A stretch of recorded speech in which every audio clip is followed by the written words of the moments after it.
here on Southern.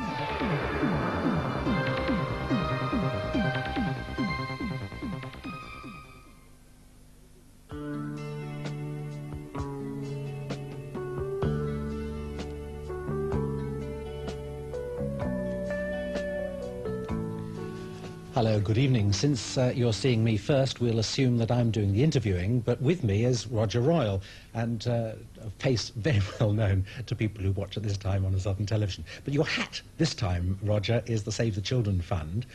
It's a subject which actually is of interest to me, the Stop Polio campaign, which you're responsible for, because in fact 25 years ago I had polio as well, so I'll be interested to find out what you have to say about it. First of all, could you tell us briefly what is polio? Well, polio is a virus, and it can be, you know, for some people it's just like flu and it comes and it goes again.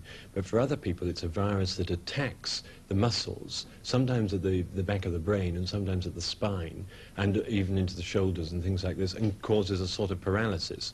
Originally, of course, it used to be called infantile paralysis because it was always connected with children, but it restricts someone's movement very much indeed if it's a serious attack. Is there a lot of it around in Britain at the moment? No, there's not, thank goodness. I mean, in the 50s there was a tremendous amount. I don't know quite when you got it, Nick. 1948, in fact. A good year. But no, since then, I mean, there's been very little of it. There were the great scares with ice cream, and there was great scares with swimming pools and things like this. But this has gone really due to a very good immunisation problem. You're not going to say it's your campaign? No. No, I mean, the immunisation programme in this country was quite fantastic.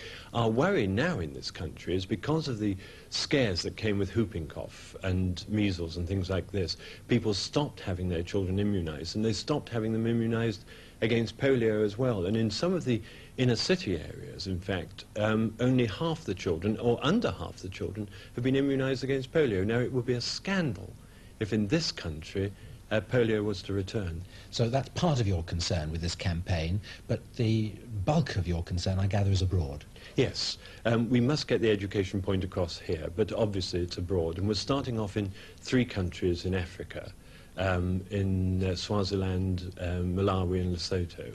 And we're going into those countries, and in fact we've started these countries because we started the campaign in September of last year. And with the government's approval of those countries, with the idea that if we get the programme going, they'll take it over in 5 years, and then we can move on to somewhere else. What is this programme? Well, the programme is really trying to get the vaccine to the people, which is the difficult thing. First of all, because the polio vaccine itself is a fairly delicate vaccine. It's got to be kept very cold. So we have to establish a cold chain. You know, it's fine in this country because you've got your refrigerators and everything like that. But when you're way out into the jungle, you haven't really got the deep freeze. So we have to establish this cold chain, which will mean sometimes that we've got to make ice in the desert.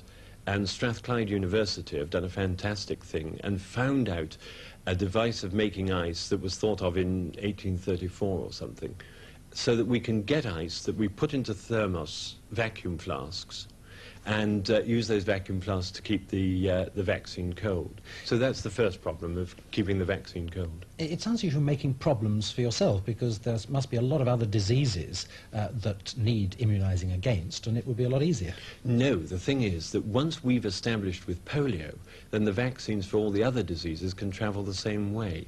Why we've chosen polio, first of all, is because it's possible, now with smallpox having gone out of the world, it's possible to get rid of polio next, which would be fantastic. And then, having established this cold chain, it means that all the other vaccines for measles and TB and things like this can all travel the same way. But why we chose polio is because polio is easy to administer. I don't know if you had the polio vaccine after you'd suffered from polio, but I mean, you could have it just on a sugar lump. And this was fine. I went to Caxton Hall to have mine, and I was a bit worried because I thought I might get into the wrong department and come out with something else. But it's easy to administer. You don't need technical people in the field at all to do that sort of thing, because you just drop it into people's mouths. And the result of polio in a society is in some senses more dangerous than other diseases. Well, in some ways. I mean, there are 500,000 children getting polio every year throughout the world. Now, if it's someone who gets polio like yourself, now you're fine. I mean, apart from you telling me before about your children raising your arm. That's it, I have to use all sorts of funny muscles to do that. Yeah, well, apart from that, life is not difficult for you. But for some people, when the muscles have gone in their legs and they have to crawl on their knees the whole time, and the worrying thing is then that that child is rejected by the family. And it'll mean that they have a terrible life. It doesn't matter that you either, die from the disease or get better. You can then lead this restricted life the whole time. It also means that, of course, that families sometimes are very much bigger than they need, because if you're in a society where your children are your investment, and they do the work for you, if you think that one of those children could possibly have polio and therefore be of no use to you, you hedge your bets. Roger, thanks very much indeed, and all the best in your Stop Polio campaign. Thank you, Nick.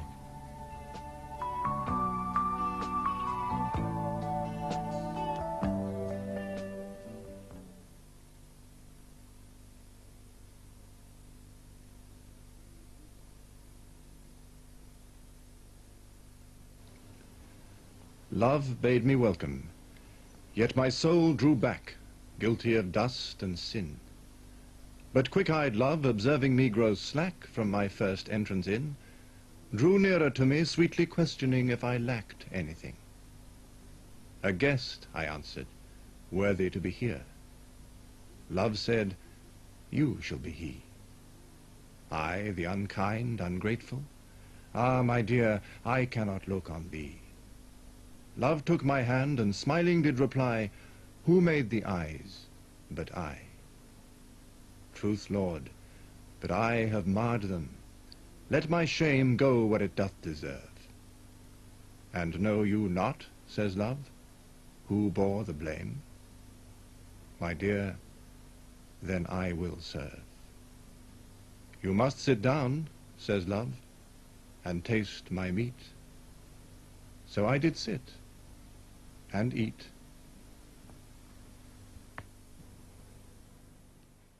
And now, with the time approaching 26 minutes to 1 o'clock, programmes here on Southern are drawing to a close. So, until tomorrow morning, it's goodbye.